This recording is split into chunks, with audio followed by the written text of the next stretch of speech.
What's the trouble, Mrs. Ambrose? That thing's floated by again, Stephen. In with one tide, out with the other. Oh, I'm sick of it. Don't get upset, Mrs. Ambrose. It's due to sink any day now. Well, why don't the authorities do something about it? They know that the tides cause the same filth to wash back and forth. Back and forth. Oh, I tell you, I hate this river. It's people who should be blamed for the filth, not the river. The mail just arrived, Mr. Byrne. Oh, put it on the table, please.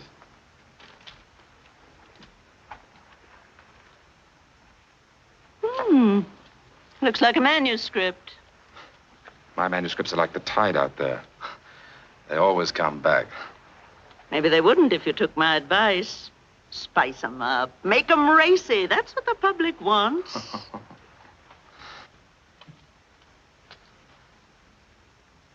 What is it, Emily? Well, it's just that it's getting awfully late, Mr. Byrne, and the plumber hasn't arrived to fix the downstairs tub. But if he hasn't come by now, he probably isn't coming at all today. Use the upstairs one if you like. Thank you, sir.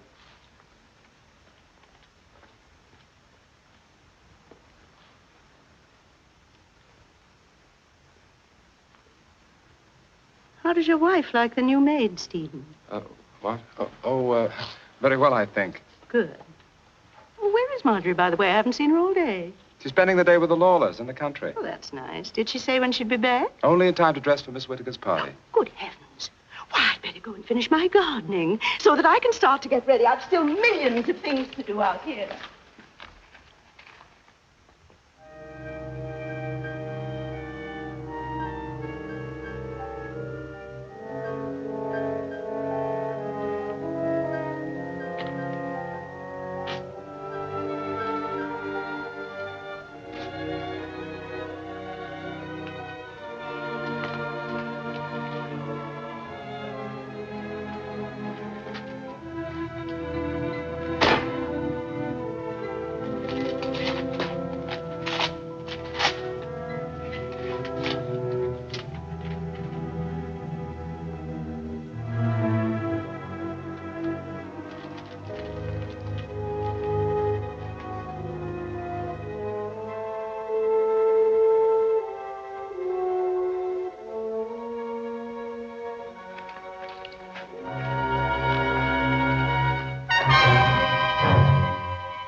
Emily. Oh, Mr. Byrne, it's you. Oh, you frightened me. Did I? I thought you were still in the garden. Did you? I left everything nice and tidy for Mrs. Byrne. Did you?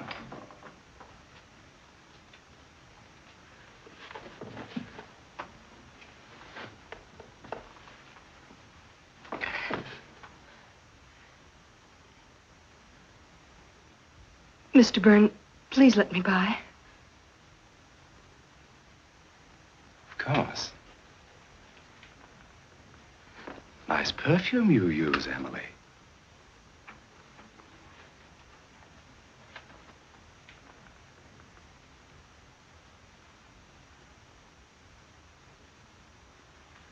Oh, Mr. Byrne, you're hurting me. Emily. You've been drinking. Let me go. Would you like me to tell my wife that you've been dipping into her perfume? I don't care. Let me go. Let me go. Emily. Let me go. Let me go. Let me go. Shut up. Let me go. Stop it. Do you want the whole neighborhood to hear you? Pull yourself together and I'll let you go.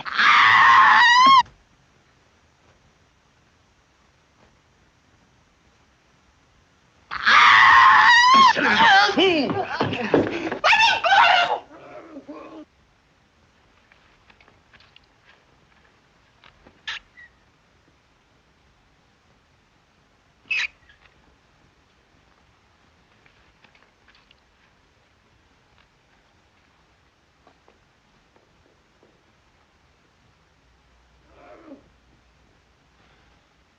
That's better. All we needed was to have that old gossip hear us.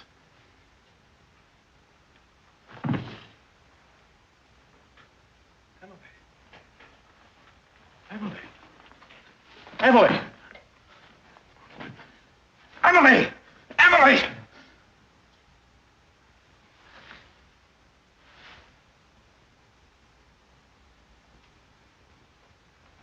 Merciful God.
Hello, Stephen. I tried the front door. Oh, John. Thank heaven it's you. Oh, what's happened? Well, there's been an accident. Marjorie? No, the new maid, Emily. She fell. Well, look at her. No, Well, Stephen, what's the matter with you? Have you sent for a doctor? No, there's nothing anybody can do. She fell down the stairs. She hit her head. They'll blame me. Well, why should anybody blame you? Well, because I was playing the fool pretending I was going to kiss her. She got frightened and something happened. I don't know what exactly, but of course they'll blame me. Stephen, stop it. Let me look at her.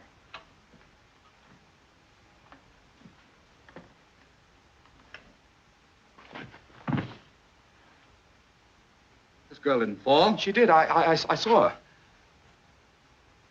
She was strangled. It was an accident, I tell you. I scarcely touched her. I hardly put my hands to her to prevent her screaming. You don't know how quickly it happened, John. You don't know.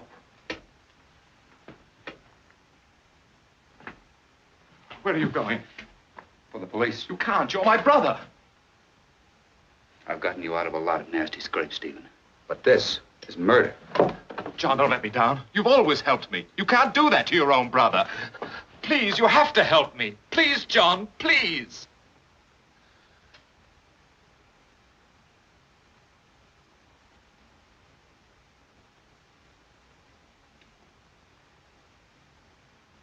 All right, Stephen.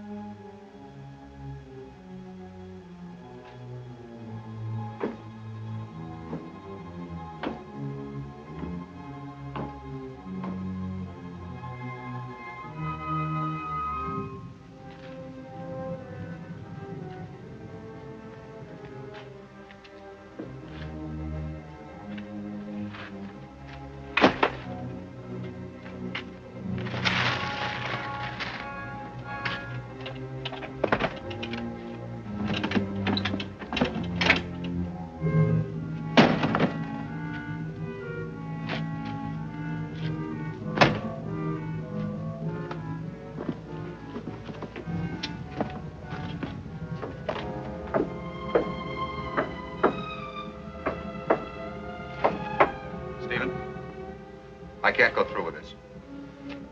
You promised to stay up there. Listen to me. The only thing to do is to go to the police. Tell them exactly how it happened. That it was an accident. But they'll never believe me. Even you don't believe me. Do you? I don't know what to believe. I only know that I'm not going to help you. For once, you're going to get out of this thing by yourself. John, if you won't do this for me, do it for Marjorie, for her sake. Did you know that Marjorie went into town today to see the doctor? Is she ill? She's going to have a baby. Now can you understand why I must get out of this? Why you must help me? Yes. I suppose I must. Good. Now go back and warn me if anyone comes.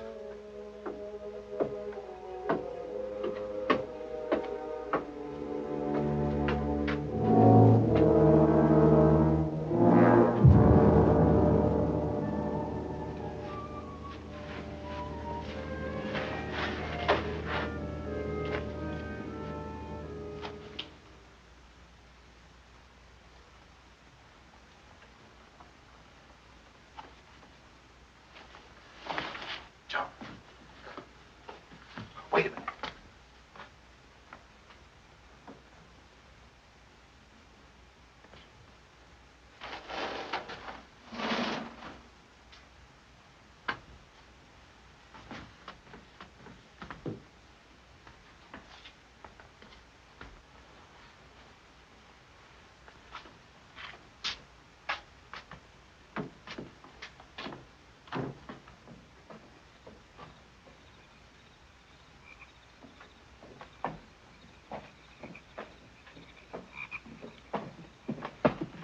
It'll soon be over, John.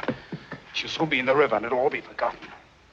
Forgotten? Yes, yes, I mean for the time being. We wait it and take it way out, where it'll stay sunk. Steve! Down! Marjorie, is that you out there? No, it's me, Mrs. Ambrose. Oh, it's you, Steve. Stay down, I'll get rid of her. Marjorie back here. No, not yet, Mrs. Ambrose. I wanted to ask her what she was going to wear tonight. I thought of my best black. But still and all, it's never very dressy at the Whitakers. Well, she'll be home before long, Mrs. Ambrose. My, she stayed late, didn't she? Well, of course, the Lawlers are always hard to get away from. Maybe she missed her train. I'm not worried. She'll be here soon. Well, ask her to drop in for a moment if she has time, will you, Stephen? Yes, I'll do that. I must go in now. I have to get ready myself. Well, I'll see you at the party then. Until later.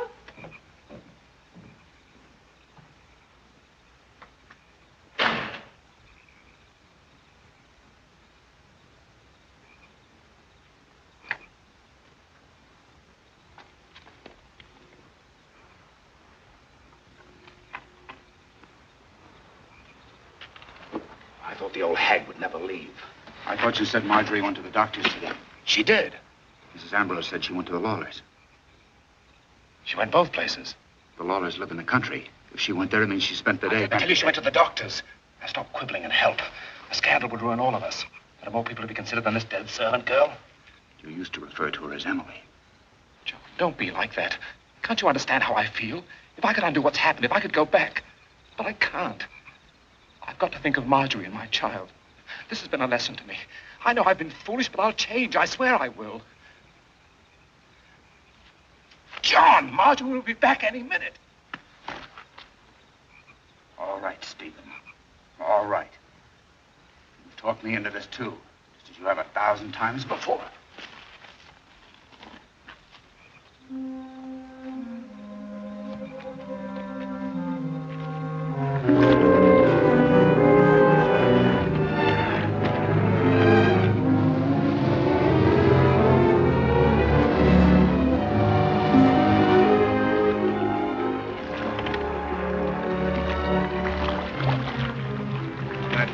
Moon.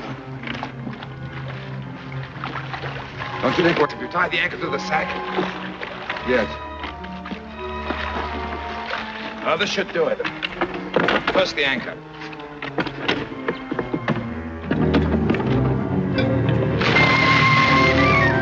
All right, lift up.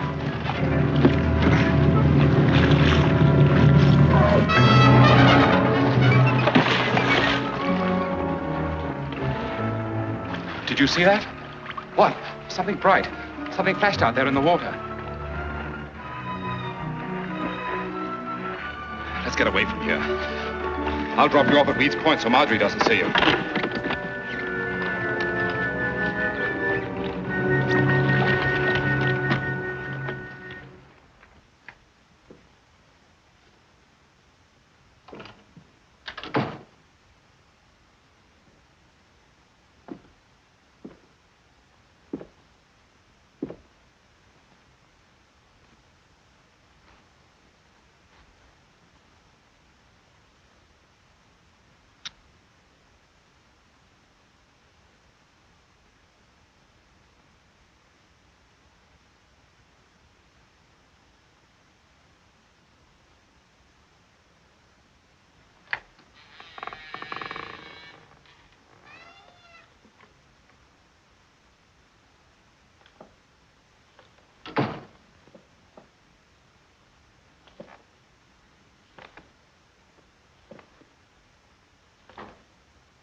Stephen? Marjorie. Is that you, Stephen? Yes, Marjorie. You frightened me. Sorry, dear. I couldn't seem to find the light. Where have you been, dear? I, took the boat out. Well, do you know where Emily is? Emily?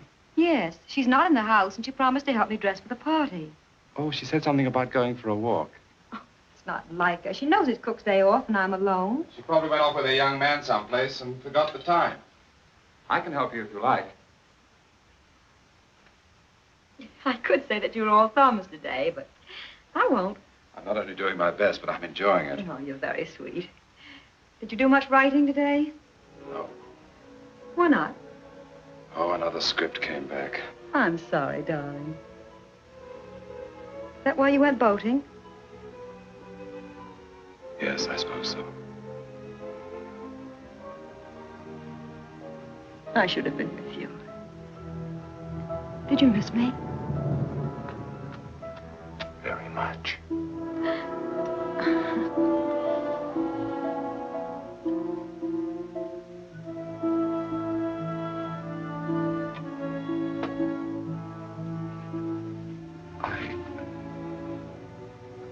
Wish you hadn't gone out today.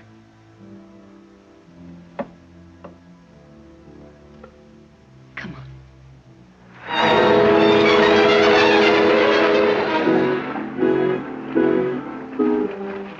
Darling, what is it? What's happened?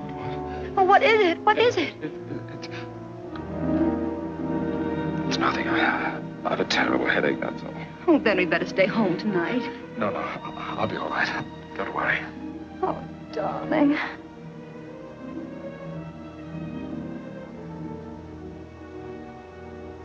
Grab the lady by the hair. Round the lady over there. Into the center with a 1, 2, 3, and round that gent from Tennessee. Oh, I can't anymore, Stephen. I'm exhausted. Go on, you're the liveliest of the bunch. Wonderful party, Mr. Whittaker. Thanks to you, dear boy. Circulate. 8 hands around. Stub your toe and you'll fall down at last, my favorite thought. How many times you said that this evening? 4, first time I've meant it. Circulate. 8 hands around. Stephen, you're wonderful. You inspire me, Effie. Stephen, you write us really nice to sing. Alaman left. Grand Island left. First you'll right, and then you'll left. To meet your partner and give it a swing and promenade all around the ring.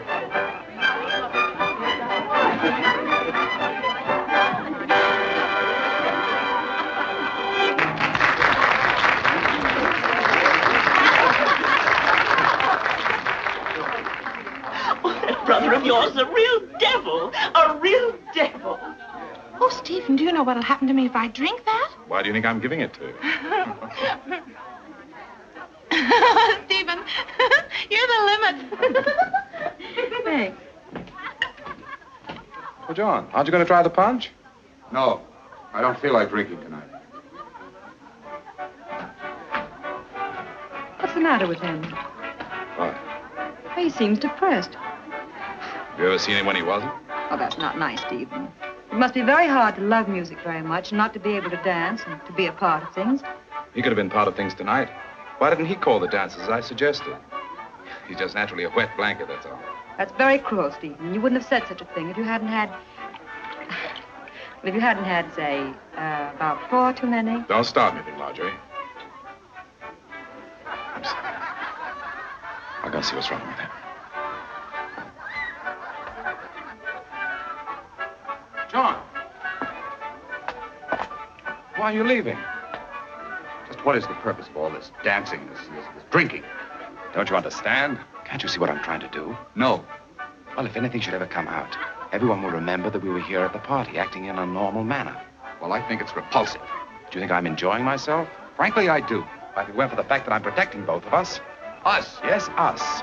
You helped me get rid of it, didn't you? Whatever I've done, you're in it with me. So I advise you to keep your mouth shut. Sorry I had to remind you of that. Well, I'm going to join the party.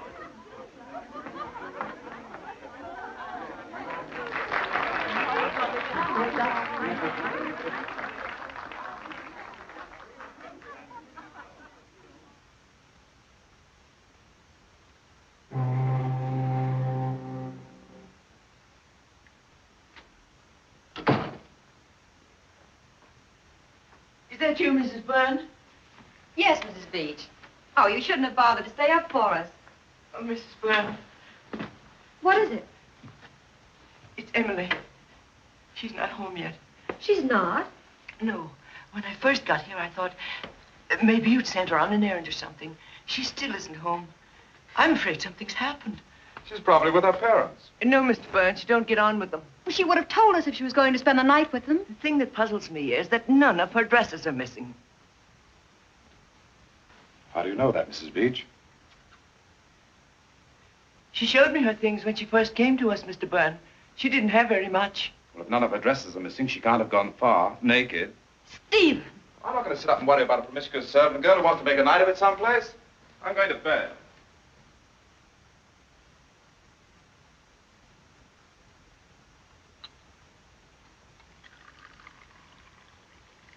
Wouldn't waste my time reading such trash if I were you, Mr. Byrne. Since when is the disappearance of a human being considered trash, in your estimation, Miss Bantam? Since I found out what a bad name that Emily Gaunt has given young women like myself in service. Bad name? Yes.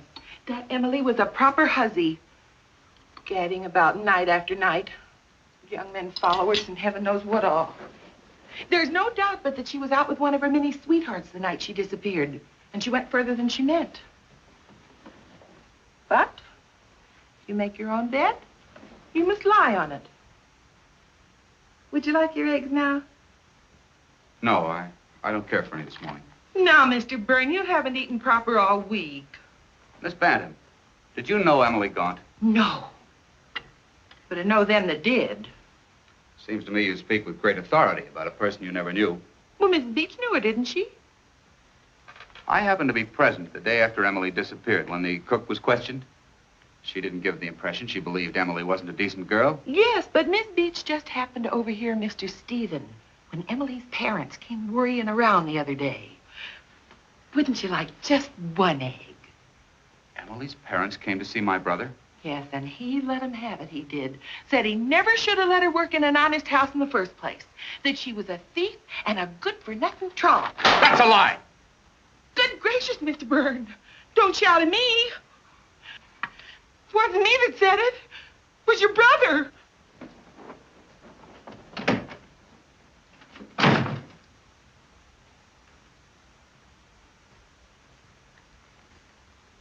It's the truth, John. At first, I didn't believe it either. But Stephen kept after me to go through my things. Oh, it was Stephen, then, who was first suspicious. Yes. Our whole outfit was missing. Hat, dress, shoes, everything. And only yesterday, I discovered that the opal earrings that Stephen had given me for my birthday were missing, too. Oh, but let's not talk about Emily anymore.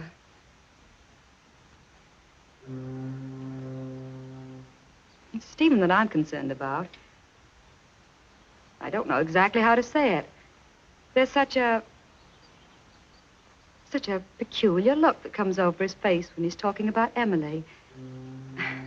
It almost seems as though he were actually enjoying it, as though he delighted in her disappearance. And he goes on and on about her. Well, Marjorie, I wouldn't worry about him if I were you.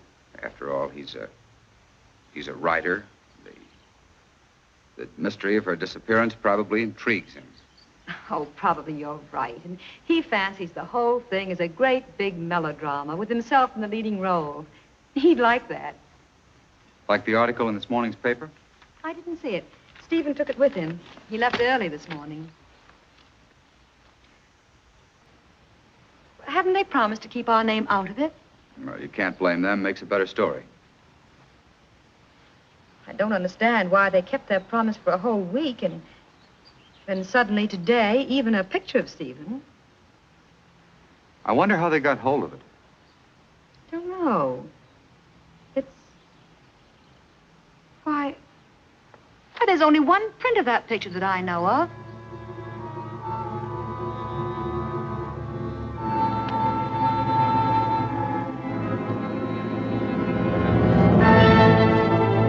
Now, isn't he like a child? He wanted his picture in the paper.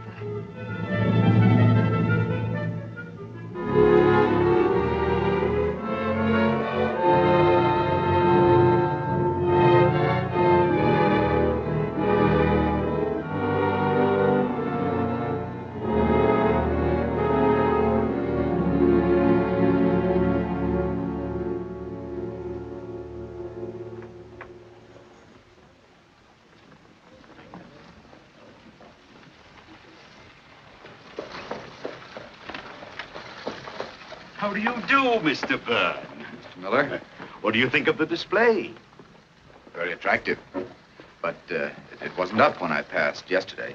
No, your brother called me last night and told me of the publicity he was expecting in the papers, and he wanted me to cash in on it. Thank you, dear boy. Oh, gee, I'd love to be a writer, too. Well, why don't you try, Effie? Your mother says you're very good at making things up. But some of your excuses are masterpieces of imagination. Don't you listen to this scoundrel. Imagination's not enough. Just the other day, I read in a magazine that a writer must write only about things he knows. If he puts down truthfully the things he's actually experienced, if they're exciting enough, he's bound to be very successful. It's very interesting, Mrs. Ambrose.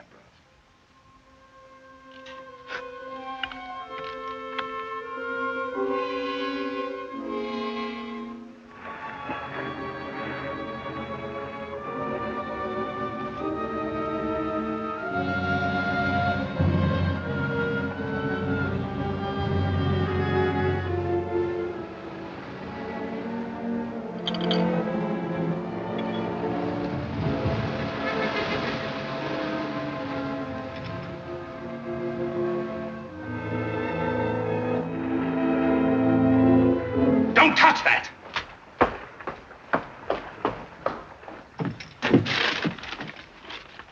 Did you read it? No, I only picked it up. What's the matter, Stephen? Nothing. It's not ready to be read, that's all. You never minded my reading your things before. I've changed my ideas about a lot of things. I know. Just the other night when you went out by yourself. Don't nag.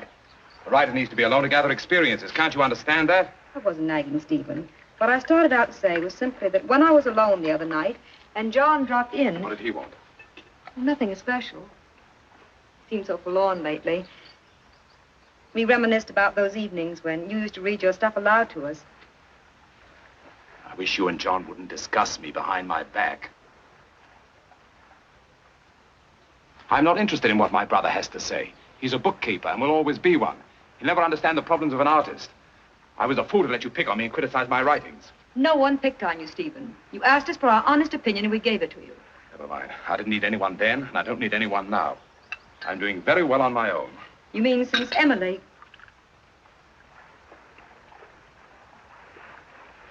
Go on. Go on. You can say it. I didn't mean it that way, Stephen. The success of my book since this Emily thing proves that they were good in the first place. All I needed was a little publicity. In the future, they'll not only be good, but they'll be great. Because they'll be about things I know.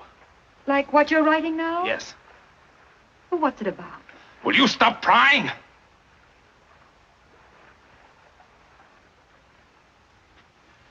Let's have our tea. I wasn't crying, Stephen. I was only interested.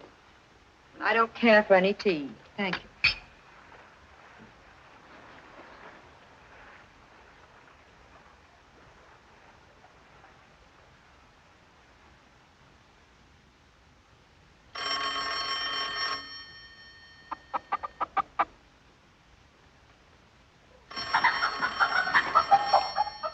John Byrne's accounting office. Walter Herbert, office boy speaking. One moment, please. It's your housekeeper. She'd like a word with you, Mr. Byrne. Thank you, Walt.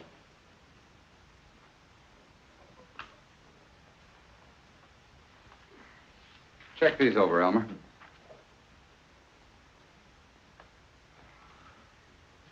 What is it, Miss Bantam? Mr. Byrne, with the cold weather coming on, I told the neighborhood boys to gather some driftwood, save you catching cold like last year. But when I went to get the wood sack, I found that your brother hadn't returned it. I wonder, would you mind stopping there on your way home this evening? When did my brother borrow it, Miss Bantam? Several weeks ago when he was doing the gardening. He sent Emily for it. All right, I'll... When did you say he borrowed it? Several weeks ago. And even though that Emily isn't with him anymore, you'd think they'd return the sack. After all, your name's on it. My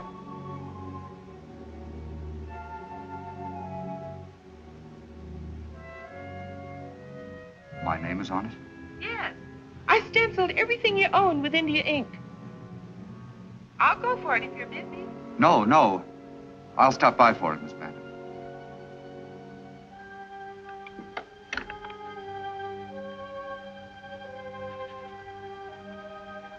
I hate this river. We neighbors really should get up a petition, Stephen. What's the trouble today, Mrs. Ambrose?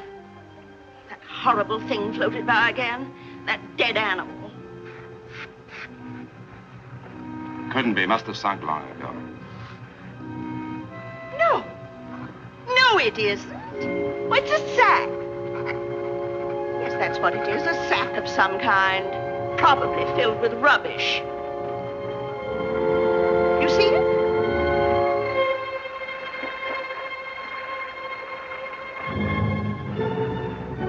Well, I've other things to do besides standing out here. But I tell you, Stephen, you should write up a petition for us. Yes, Mrs. Ambrose. Really, the way some people use this river is a disgrace.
penny for your thoughts. Hello, John. Hello, Marjorie. Is Stephen in? No, he's on the river somewhere. He seems to have found an unusual interest there lately. But won't you come in?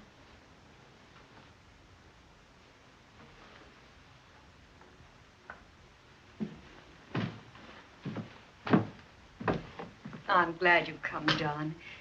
I need someone to talk to very badly. When I feel like this, there doesn't seem to be anyone else in the world like you. Do you mind? You know that I don't. You're nice, John. Very, very nice. Yes, like mint tea when you have a cold. Oh, no, John, like a friend. More than that. Stephen?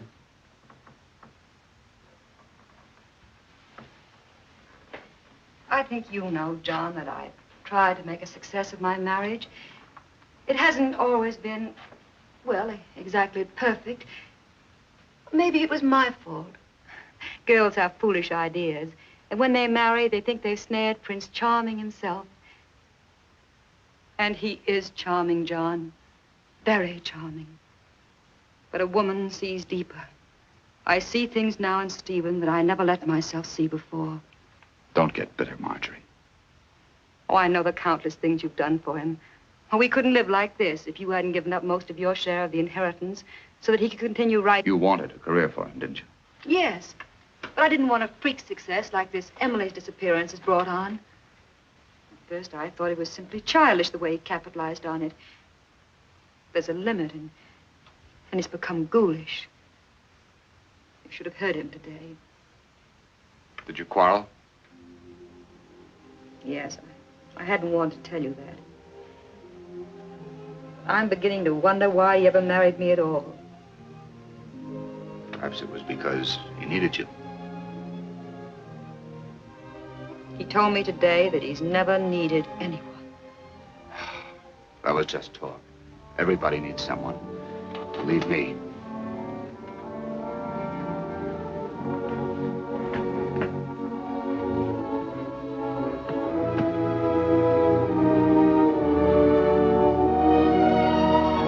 Are you lonely, John?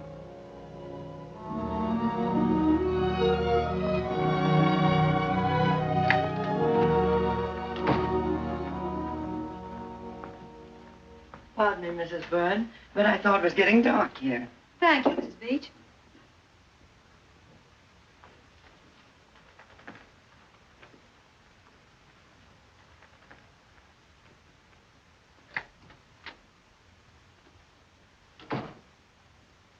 Sorry I said so much, John. It's unfair to talk about Stephen behind his back. When you're worried, darkness does something to you. I understand, Marjorie. Perhaps you're not prepared to tell me yet, but since you are troubled, I'd like to tell you that I honestly think things are going to be better for you. Stephen's bound to change when the baby comes. The baby? Stephen told me. Stephen told you that I was going to have a baby? Yes. But it's not true. I wish that it were. Now, what on earth would make him want to tell you a thing like that? Maybe I misunderstood. Oh, don't go protecting him again, John. You must know why he lied to you.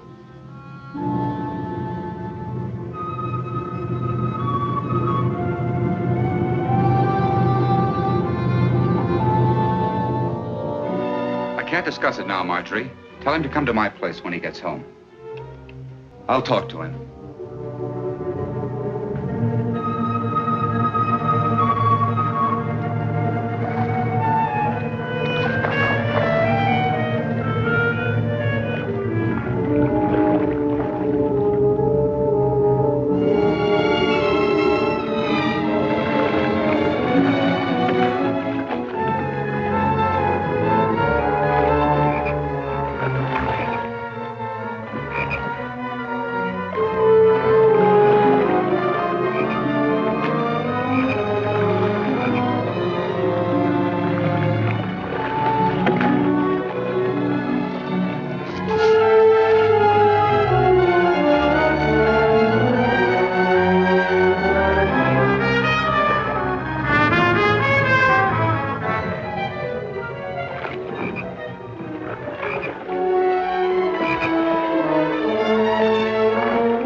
right. You didn't touch the roast. Of course, it's all dried out now. That's what comes from warming it over and over when you don't serve dinner on time. I'm sorry, Miss Bantam. Sorry. Sorry. Being sorry won't help us spoil dinner.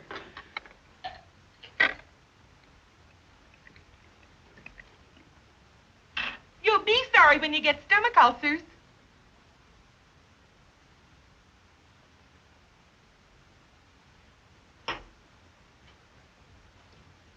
I know it's none of my business, Mr. Byrne, but you've been drinking a good deal lately.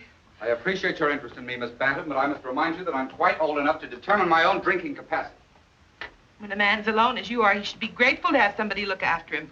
I'd be grateful to you if you'd stop nagging at me. Why, I never heard of such a thing. Just because I take an interest in you. Well, I don't want you to take an interest in me. I'm quite capable of running my own life. All right. Seems like I can't do anything right anymore.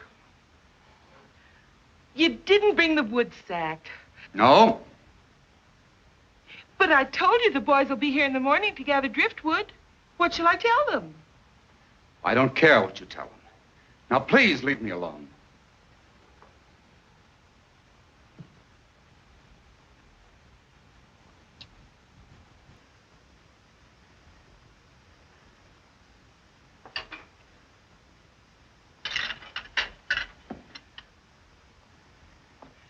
I know I'm only a servant girl, Mr. Byrne, but I come from a very genteel family, and I don't have to take this sort of treatment from anyone. If you want to be left alone, perhaps I can leave you alone, permanently. Just as you wish, Miss Bantam. You mean you want me to go? That's entirely up to you. Well, I can certainly take a hint. Now look what you made me do. Well, I'm leaving you, Mr. Byrne. I'm leaving tonight, and you can get somebody else to take your insults. And I hope you get a thieving hussy like that Emily Gaunt. That's what you deserve, not a decent girl like myself.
It's come up.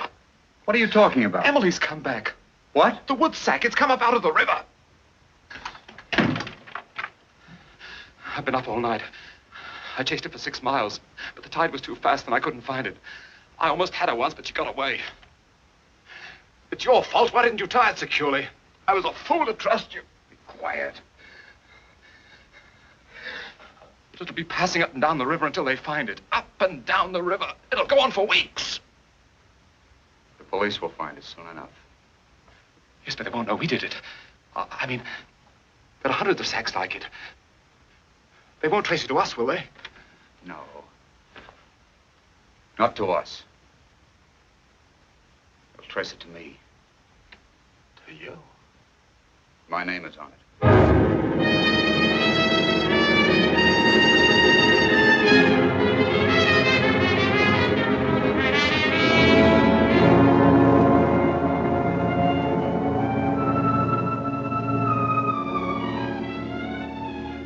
There's a gentleman to see you, Mr. Byrne. You know I don't wish to be disturbed. He's from the police, sir. Please. Send him in. Yes, sir.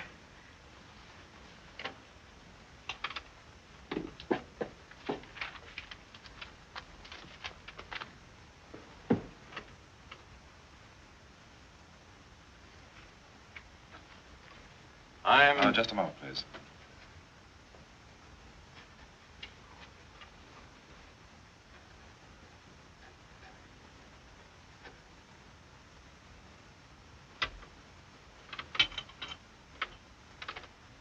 Sorry, I wanted to get my thoughts down before they went away. I'm Lieutenant Sarton, sir. How do you do? What can I do for you? Well, it's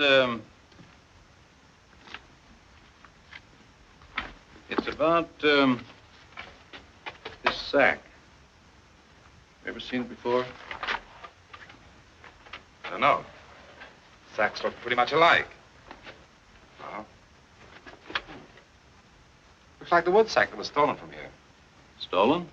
Yes, it belonged to my brother. Oh, yes, his name is stenciled in there. Is it? I didn't know that. You say that it was stolen from here? Yes, we borrowed it from him, and when I went to return it, it was gone. Hmm. About how long ago was that? About 3 or 4 weeks ago. But if you know it belongs to him, why have you returned it to me? Well, we tried to contact him all day, but had no success. You see, this sack contained the body of Emily Gaunt. Clad only in this inexpensive dressing gown. And according to the medical experts who testified at this inquest, strangled and afterwards thrown into the river. Now, when did you first discover that this dressing gown was missing? It was when we were getting her things together to send back to her parents. And when and how did you discover that your own things were missing, Mrs. Byrne? The morning after Emily failed to return. It was my husband who suggested that I go through my wardrobe. He insisted that inasmuch as none of Emily's dresses were missing, she might have gone out in some of my own things. And then we discovered that not only was my lace dress gone, but some of my best lingerie, an evening wrap, and a pair of silver slippers. Was there any other thing of value gone? Yes. Several days later, I found that a pair of opal earrings that my husband had given me for my birthday were missing, too.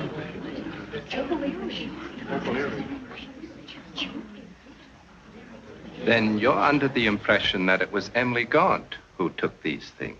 It was hard for me to believe, for in the short time that Emily worked for us, I found her most dependable. But I was forced to this conclusion. What is your occupation, Miss Bantam? I was a housekeeper in the home of Mr. John Byrne, sir. But I'm unemployed at present. How long were you employed there? It would have been 5 years this coming Christmas. Why are you no longer employed by Mr. Byrne? Because he became too impossible to get along with from the time that Emily Gaunt disappeared.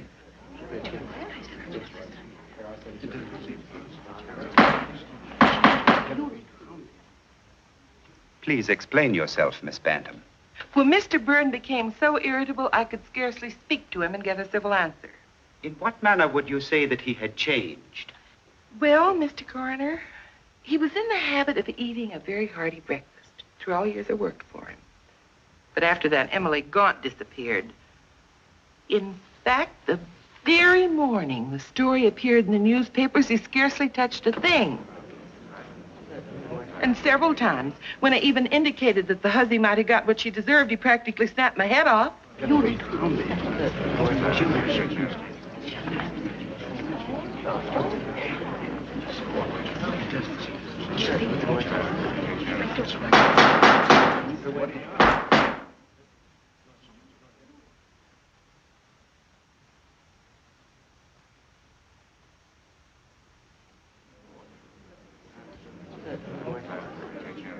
Miss Bantam, tell us what you know about this sack.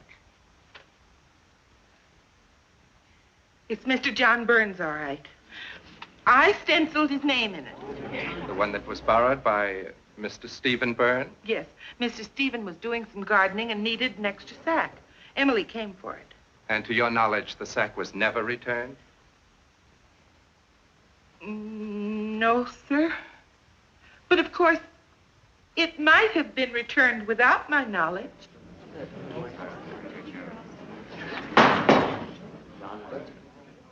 What do you mean by that, Miss Bantam?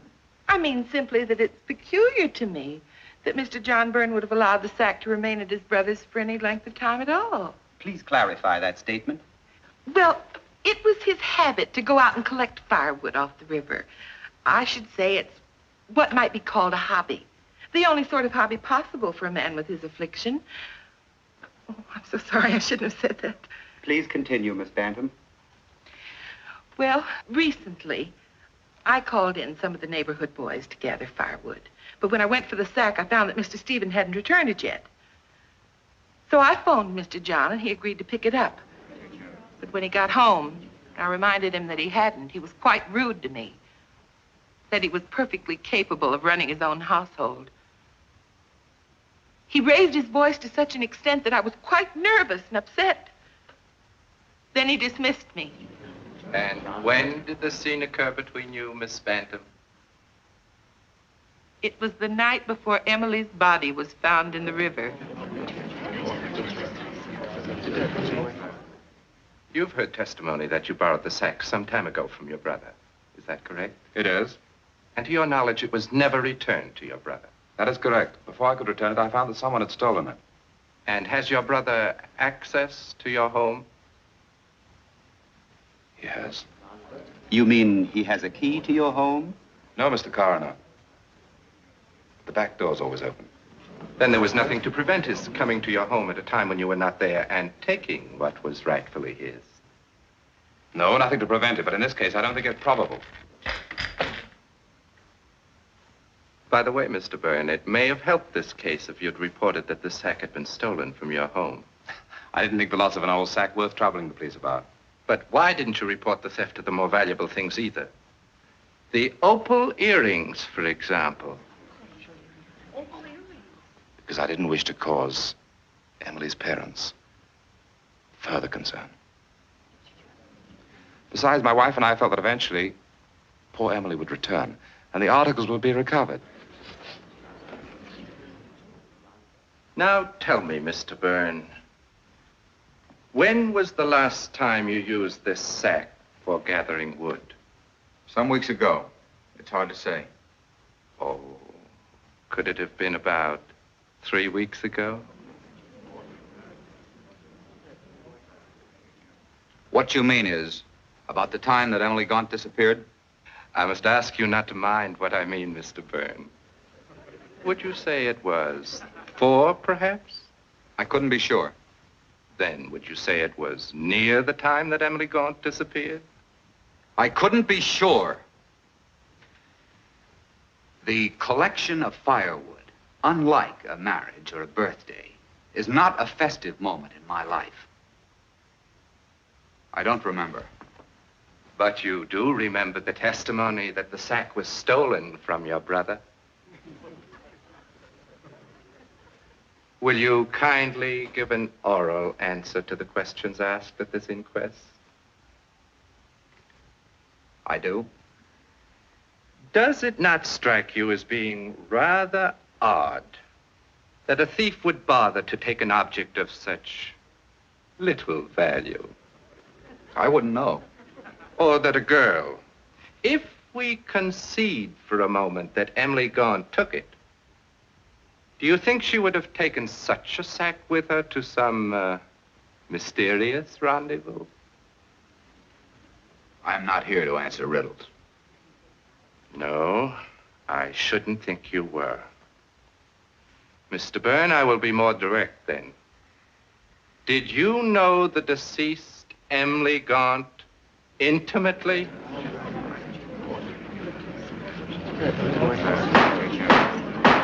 Mr. Byrne, I asked... She was employed by my brother. I knew Emily Gaunt by sight. Is it usual for you to zealously defend persons whom you're known by sight to the extent that you snap off the head of a woman who has served you faithfully for 5 years? I would defend anyone who was being maliciously slandered. Very admirable indeed. Especially when they were being slandered by people whose bitterness... That is all, Mr. Byrne. For one who was not here to answer riddles, I must say you've done very well.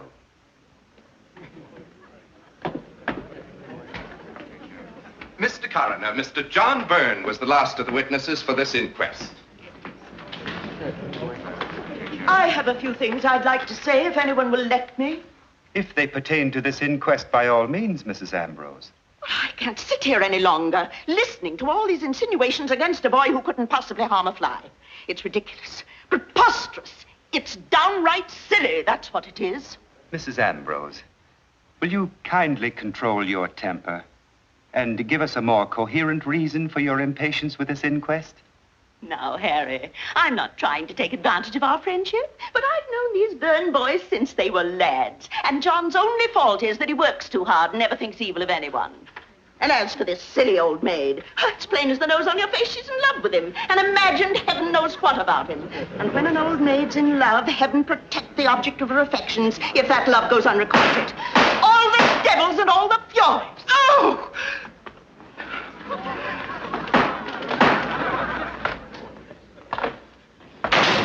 And if there's anyone else who wants to know anything about himself, just let me know.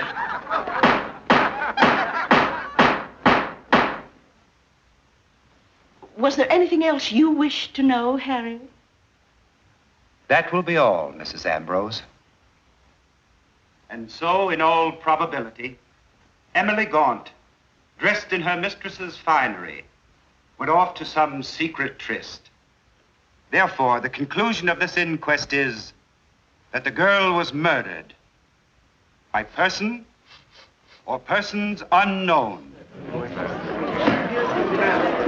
Inquest dismissed. Started with Emily, but it might end with me. Here he comes now.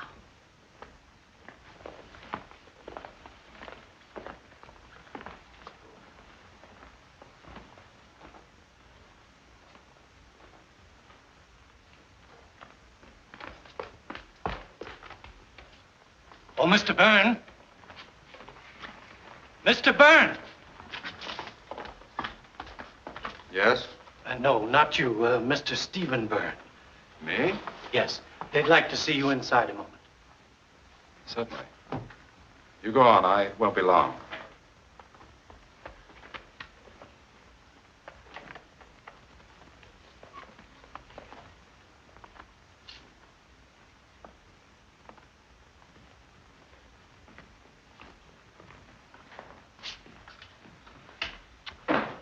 Sorry to trouble you again, Mr. Byrne, but you probably realize the case is far from being closed. So? Are you certain you have nothing more you'd like to say to us? Nothing. I can understand your feeling, Mr. Byrne. After all, the man is your brother. But if there's any further light you can throw on this... There's nothing more I can say, except that I'm fully convinced that my brother is innocent. Was that all? That was all.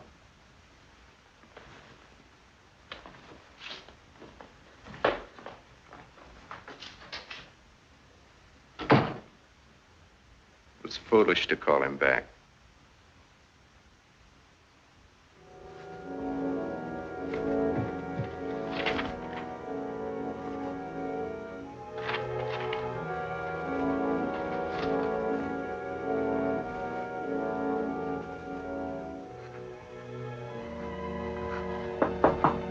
Yes.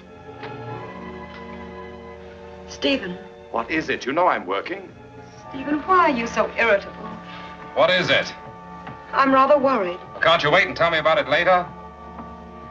All right, I'll be in my room. It's about Lieutenant Sarton.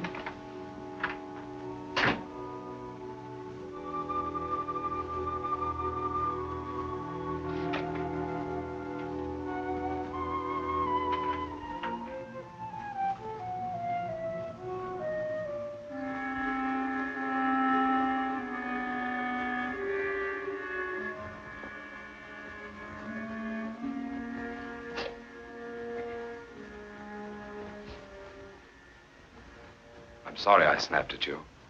I was trying to finish a chapter. What did you want to tell me? Well, it's in these last weeks, since the inquest, I seem to run into that detective all the time. And just a little while ago at the market, too. And he always looks at me as though he thinks I know something I haven't told about Emily. Has he ever asked you any questions?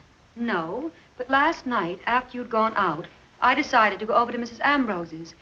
And I saw someone across the street. It looked like him. And I almost had the feeling that he'd been watching the house. How long was he there? I don't know. When I got back, he was gone.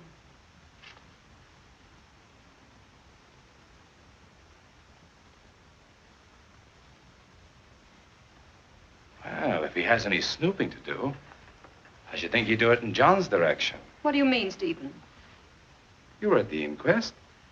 You know what I mean. No, I don't. Well, if you ask me, he acted so stupidly that he forced everyone to believe that he had something to do with it. Stephen. On top of everything else, he hasn't acted normal since the inquest. He shuns everybody. He won't even talk to me. Well, let's face it. John's a cripple. He knows he hasn't a chance with a girl of our class.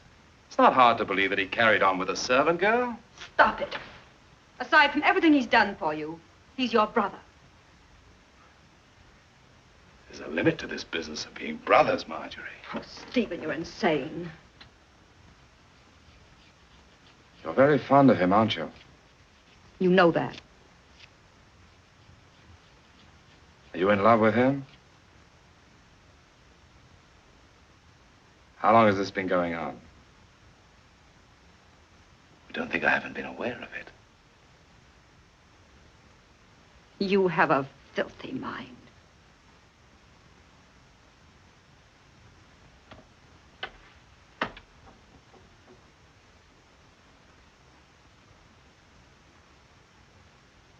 This isn't going to be very flattering, my dear. But I haven't the slightest pang of jealousy. No, I shouldn't think you would. A husband who comes home drunk night after night and reeking of cheap perfume isn't exactly in a position to be jealous. Sometimes cheap perfume can be very exciting. You are a swine, Stephen.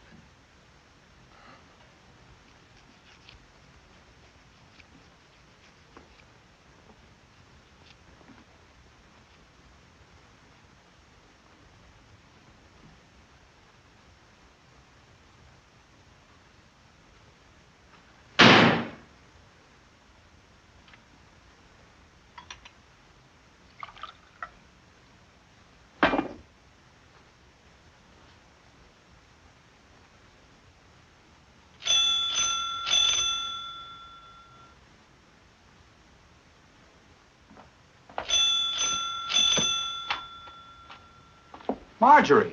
Hello, John. Hello, Marjorie.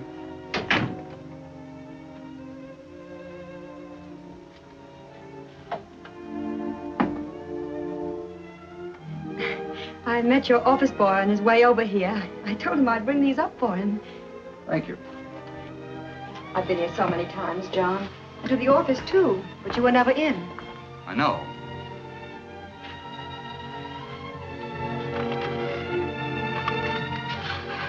Why have you refused to see me or to answer my calls?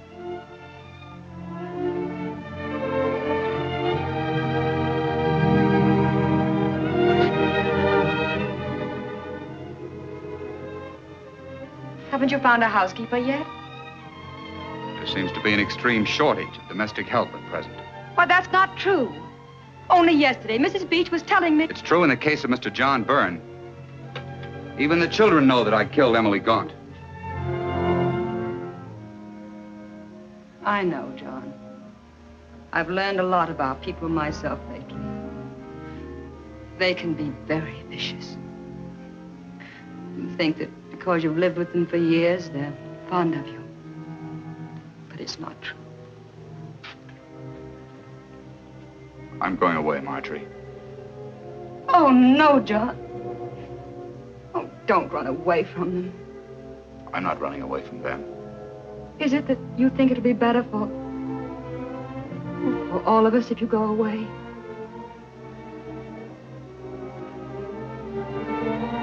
I've got to be sensible.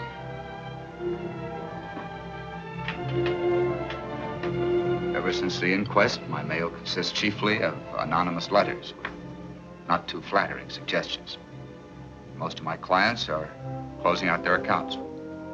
John, maybe it wasn't wise, refusing to see people and not going anyplace. But you still have friends in this town. Let me give a party. We'll ask everyone you like, our real friends. We'll show this town. Wouldn't do any good. This town likes its nasty little backstairs gossip. If I stay and you keep on seeing me, defending me, they'll think that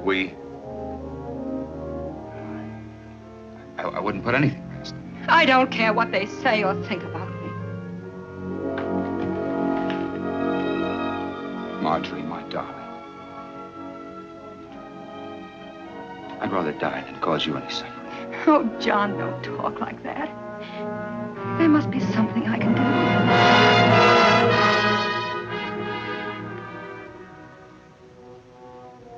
No. The only thing to do is to go away. I've thought it out very clearly. John, then promise me one thing. Before you do anything, before you make any decisions, let me know. I promise.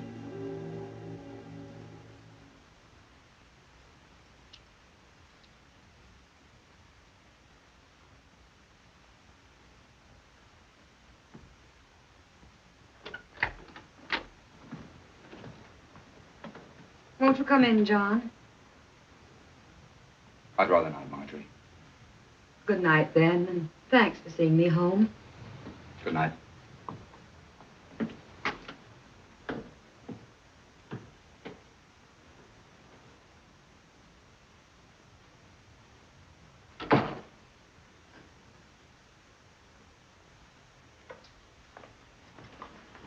Stephen, it's about John. I'm not interested. Stephen, please, he's desperate. I'm afraid he's going to harm himself in some way. Don't be dramatic. He as much as told me so tonight. He said he'd rather be dead than go on the way things have been going.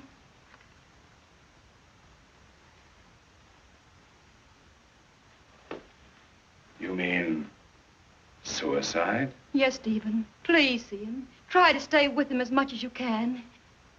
If you hurry, you can catch up with him now. All right, Marjorie. If you insist. Thank you, Stephen.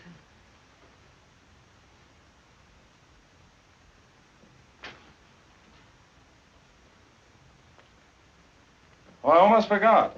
Mrs. Ambrose was over. She said as long as it's Cook's day off, you should let her know if you want to have supper with her. I'm in no mood for her tonight. I'll have something here.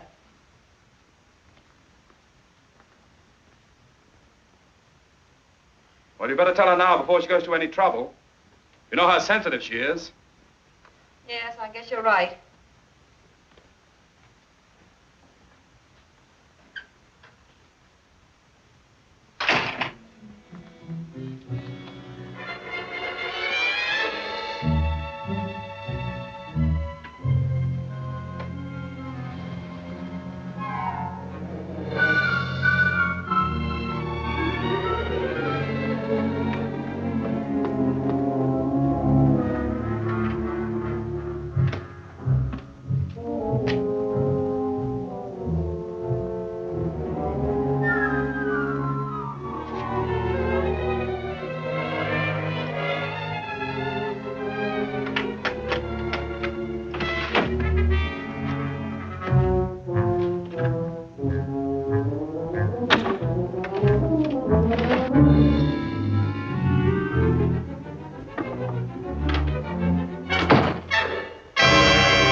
Stephen.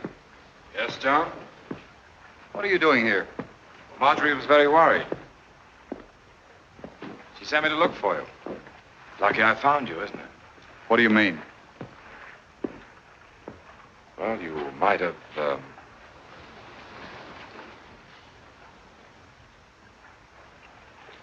No. Suicide would only convince everyone that they'd been right. I'm glad you realized that. What were you thinking of as you stood there? Of another night on this river. You know, John, in spite of everything that's happened, and everything that's going to happen, I want you to know that I've gained something. Gained something? Yes, I was always afraid as a child. I didn't have the courage to do things. I was afraid of people, what they might say or think. Maybe that's why my writing wasn't good. You were right in that. But I'm not afraid anymore, and I've written something good. Because it's real. It took a murder to do that. Doesn't the end justify the means? You must be very, very ill, Stephen. Ill? Yes, sick. Otherwise, you couldn't think as you do. What's happened to you? You know, John, I wish I could really trust you again. But I can't. Am I right?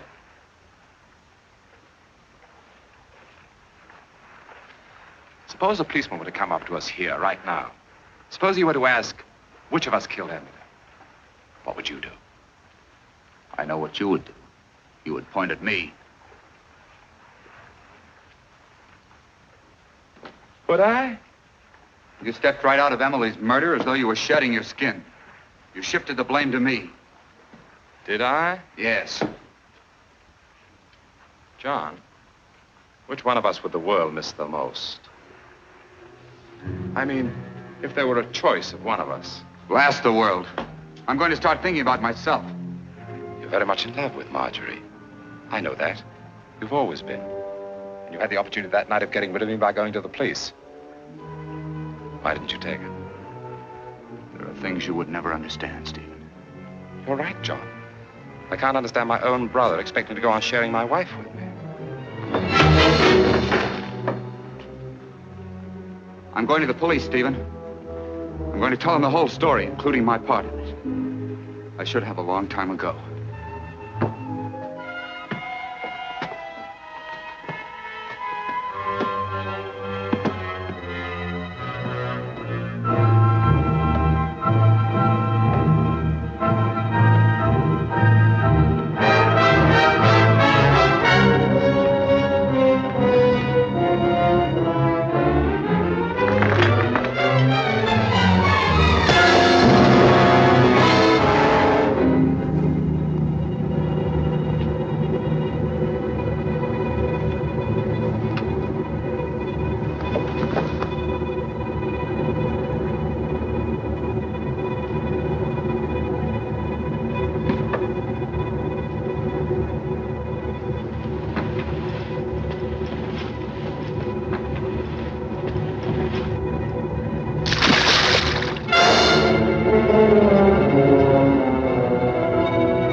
How many times have I told you to keep away from my desk?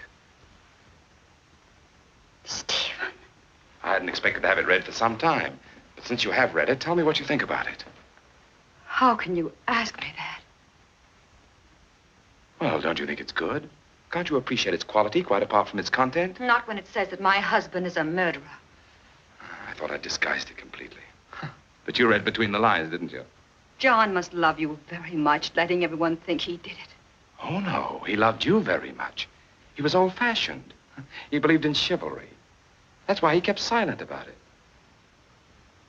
But you, I don't think I can expect you to keep silent about it. Can I? You intend to go on forever letting people think he did it?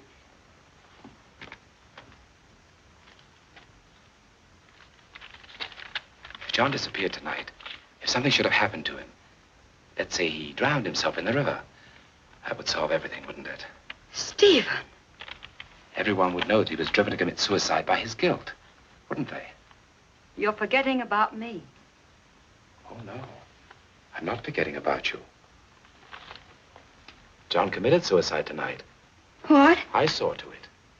Before I'm through with you, they'll know that what John did once, he did again.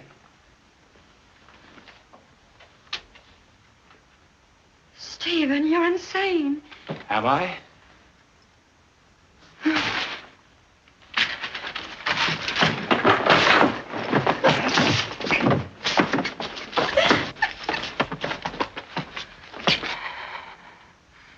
And don't you realize, Marjorie, you're reading the manuscript to solve everything. You know, I met Emily on the stairs. She was coming down from her bath. She'd used your perfume. She looked rather pretty, and I wanted to kiss her. But she got frightened and screamed. I had to stop her screaming. I didn't mean to kill her. I hardly touched her. I didn't realize how easy it would be. So very easy.